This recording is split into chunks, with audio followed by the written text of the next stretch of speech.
इलाफ ई media most trusted channel. सड़क सुरक्षा अभियान के तहत बीदर ट्रैफिक पुलिस ने बीदर के अंबेडकर सर्कल में लोगों को सीट बेल्ट और हेलमेट पहनने के बारे में जागरूक किया।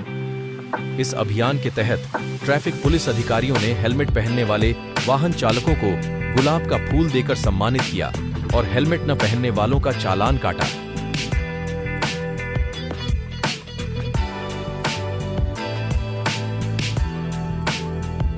और मोटरसाइकिल चलाते समय हेलमेट पहनने और कार व अन्य वाहन चलाते समय सीट बेल्ट का प्रयोग करने की सलाह दी।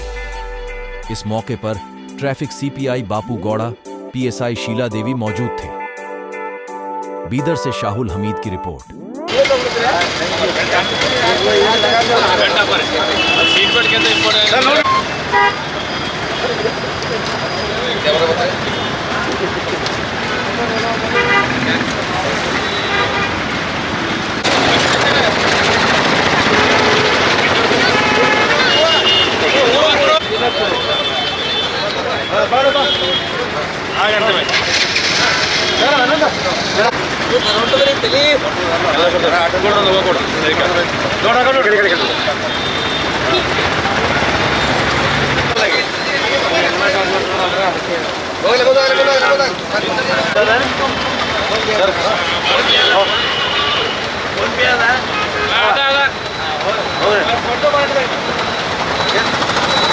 ಕರ್ನಾಟಕದಲ್ಲಿ ಇರ್ತಕ್ಕಂಥ ಎಲ್ಲ ಜನತೆಗೆ ತಿಳ್ಕೊಳ್ಳೋದೇನೆಂದರೆ ಹೆಲ್ಮೆಟ್ ಅಂದರೆ ಖಾಲಿ ಏನಂತಂದರೆ ನಿಮ್ಗೆ ಎಲ್ಲರ ಪೊಲೀಸ್ ದಂಡ ಹಾಕ್ತಾರಂತ ಈ ಹೆಲ್ಮೆಟ್ ನಿಮ್ಗೆ ಎಷ್ಟು ಸುರಕ್ಷತೆ ಮಾಡ್ತೀವಿ ನಮ್ಗೆ 2 ಸರ್ತಿ ಬಿದ್ದ ಸಲುವಾಗಿ ಏನಂದ್ರೆ ನಮ್ಮ ಕಾಯ್ದೆ ಇದು ಅದ್ರ ಸಲುವಾಗಿ ಎಲ್ಲ ಜನರು ಏನು ಮಾಡ್ಬೇಕಂತಂದ್ರೆ ಸುರಕ್ಷತೆ ಸಲುವಾಗಿ ನೀವು ಎಲ್ಲರ ಏನಂತಂದ್ರೆ ಪೊಲೀಸ್ ದಂಡ ಕೊಡ್ತಕ್ಕಂಥದ್ದಲ್ಲ, ನೀವೇನಾದ್ರು ನಿಮ್ಮ ಜೀವನ ನಿಮ್ಗೆ ಏನಾರ ಪೆಟ್ಟದು ಹೋಗ್ತಂದ್ರೆ ಹೆಲ್ಮೆಟ್ ನಮ್ಗೆ 2 ಸರ್ತಿ ಬಚಾಯಿಸ್ತೀವಿ.